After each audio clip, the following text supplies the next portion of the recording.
Hello বন্ধুরা, আসসালামু আলাইকুম। আজকে 26শে মে জমে উঠেছে হাজিরহাট পাবনায় এবং খাসি প্রচুর পরিমাণে আমদানি হয়েছে এবং মধ্যবিত্তদের নাগালের মধ্যে খাসি বিক্রি হচ্ছে এবং এই জাল টাকা নিধন বা জাল টাকা ধরার জন্য পুলিশ কন্ট্রোল রুম আছে, মলম পার্টির থেকে বিরত থাকার জন্য পুলিশ কন্ট্রোল রুম আছে।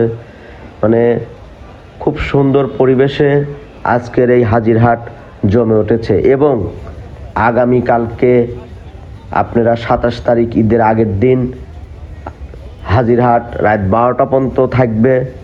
যারা কিনতে পারেন নাই তারাও মানে ঈদের আগের দিন 27 তারিখেও আপনারা কিনতে পারবেন কোরবানি।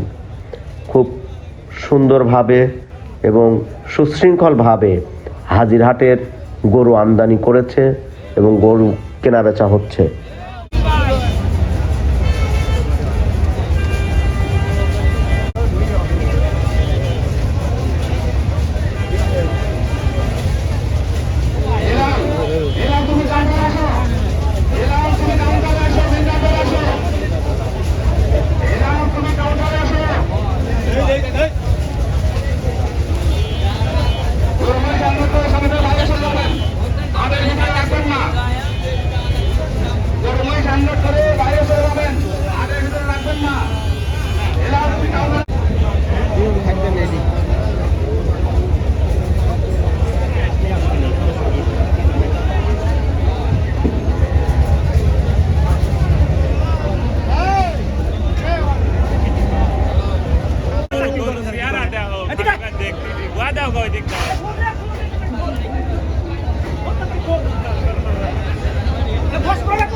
এবং এখানে র্যাবের কন্ট্রোল রুমের নাম্বার দেওয়া আছে।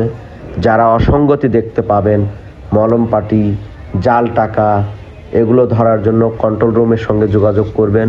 যে কোনো প্রয়োজনে কন্ট্রোল রুমের সঙ্গে যোগাযোগ করলে তারা আপনাদেরকে সহযোগিতা করবে। আমাদের পাবনা র্যাব ক্যাম্পের 2-12 এই উদ্যোগ নিয়েছে এবং হাজিরহাটের হাট কর্তৃপক্ষ এটাকে প্রতি বছরেই পুলিশের উপস্থিতিতে হাট পরিচালনা করে।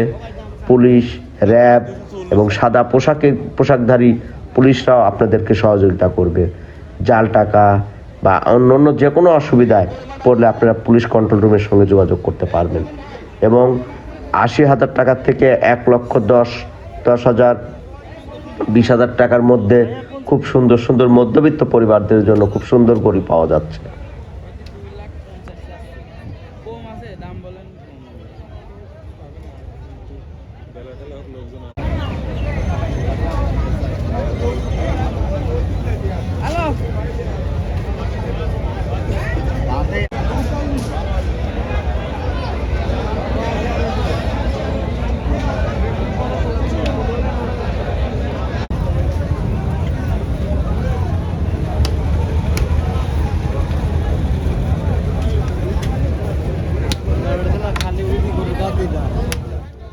এবং যারা গরু কুরবানি করবেন, খাসি এবং গরু, তারা পরিবেশ রক্ষা করবেন, পরিবেশের ভারসাম্য রক্ষা করবেন। রক্ত পোষ যাতে গন্ধ না ছড়ায় একটা গর্ত করে, গর্তের ভিতরে রক্ত পুজ মানে আনুষঙ্গিক যে প্রয়োজনগুলো থাকবে সেগুলো আপনারা পরিষ্কার করে গর্তে মাটির নিচে পুঁতে দিবেন। পাশাপাশি ব্লিচিং পাউডার ছিটিয়ে পরিবেশ ভারসাম্য রক্ষা করবেন। এটা যারা কোরবানি করবেন তাদের কাছে পরিবেশ রক্ষার্থে সচেতন থাকবেন এবং অন্যকে সচেতন করবেন বলে আমি মনে করি।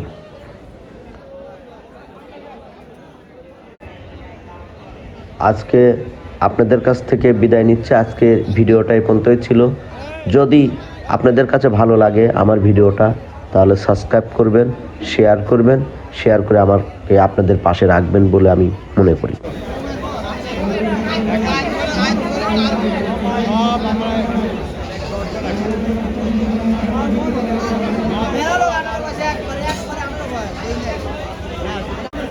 দাও 200 টাকা